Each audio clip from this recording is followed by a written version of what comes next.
Welcome to BQ Prime. You're joining us on this special broadcast where we are talking to Mr. Vaidyanathan, the MD and CEO of IDFC FIRST Bank. Of course, the bank reported its quarterly results for the December quarter on Saturday. And now we're joining Mr. Vaidyanathan. Welcome, sir, to BQ Prime. And thank you so much for taking time out.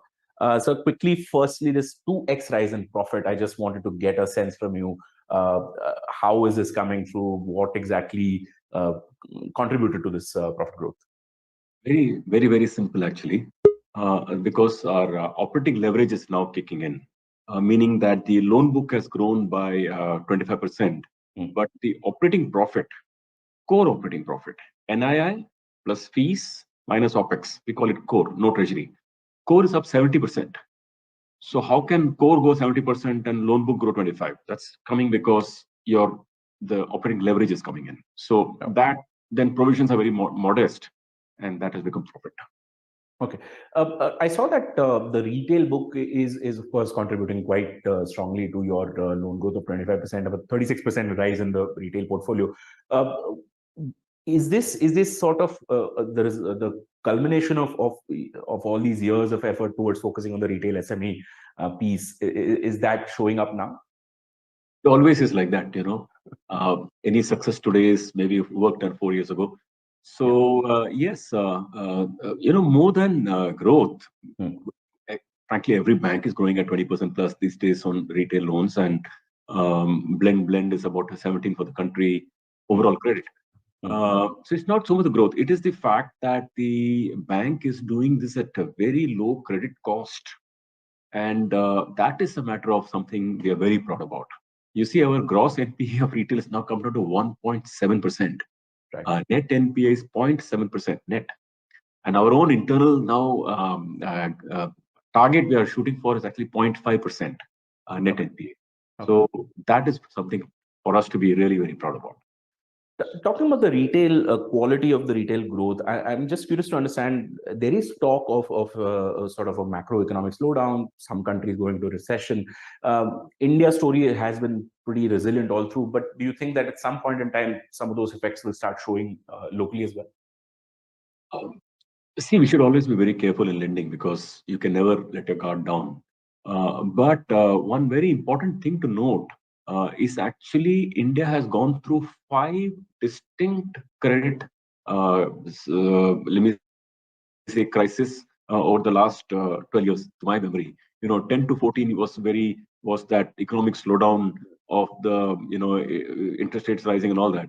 Then 2016 was GST.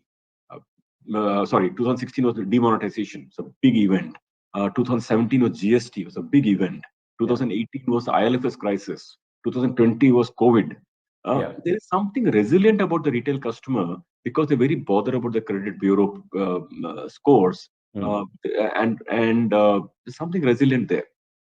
So, are you seeing that sort of behavior across the board, or is it a certain category of customers who are careful? Across the board. I find that people are very sensitive about the credit bureau scores these days. You find me one person who says, "Look, I don't care about bureau score." You will not find a single person. So people are sensitive about that. The other big thing that the country has evolved last 3-4 years is the bureau. India has 4 international grade credit bureaus in the country. It's like 4 eyes watching you. People bother about it.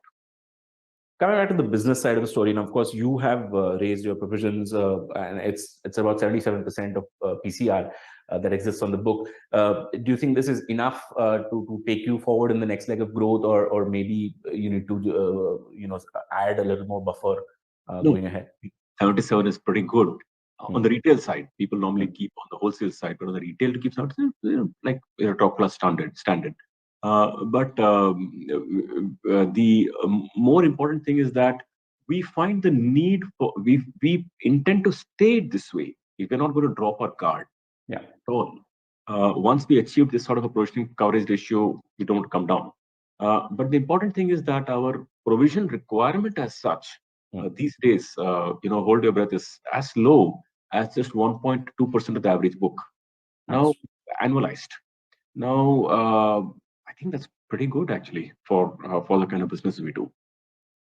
Coming to the liability side of the story now, of course, you've had good growth on the customer deposits, and I know that you're actually reducing your bulk, so it's largely retail fixed deposits that's adding to this growth. But the CASA front, you saw a bit of a shrinkage, and this is not just for IDFC First; it's for many private banks across the system. Since there is so much fight for CASA now, larger banks coming into the play to try and attract customers. How far do you think this war for deposits, as some analysts put it, how long do you think that will last?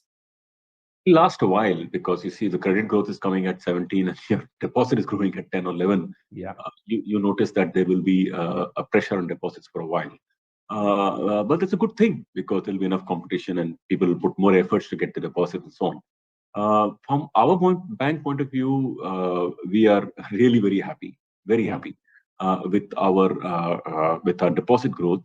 Sometimes people ask us, really, how can you grow deposit at 40% in this country when there is so much pressure on deposits?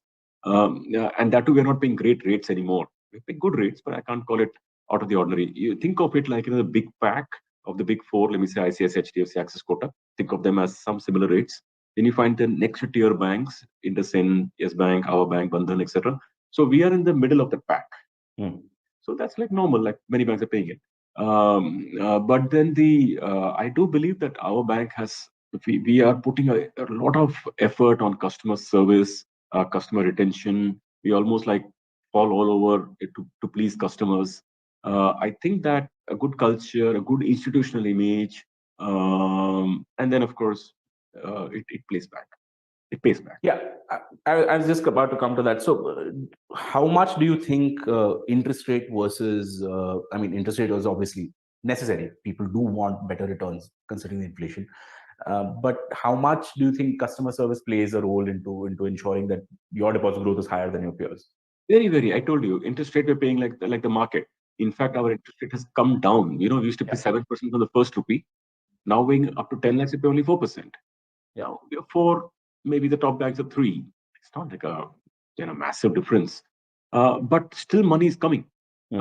So service is a very big factor. I told you we really bother about it. There is somehow, I don't know how we got that image, and I'm very happy about it. But people think of our bank as a clean bank, ethical bank. Think of an institution. A very big difference. It's not, it's an institution. So if you're all these things are playing a big role in our deposits story, and we don't think this will stop here. I just want to say that to our employees who are probably listening to the program, or even other stakeholders, I want to say that please don't be complacent with all this. It's a start of a long story, let me say. Okay. Lastly, let me just come to the corporate side of the portfolio. Now, you as a lender have, of course, reduced the wholesale lending book, try to bring in as much retail and SME as possible to sort of replace that and still continue to grow. I'm just curious to understand, considering that the quality cycle is changing as far as wholesale lending is concerned, is that a business that you want to come back to, sort of expand that lending scope of lending to that segment?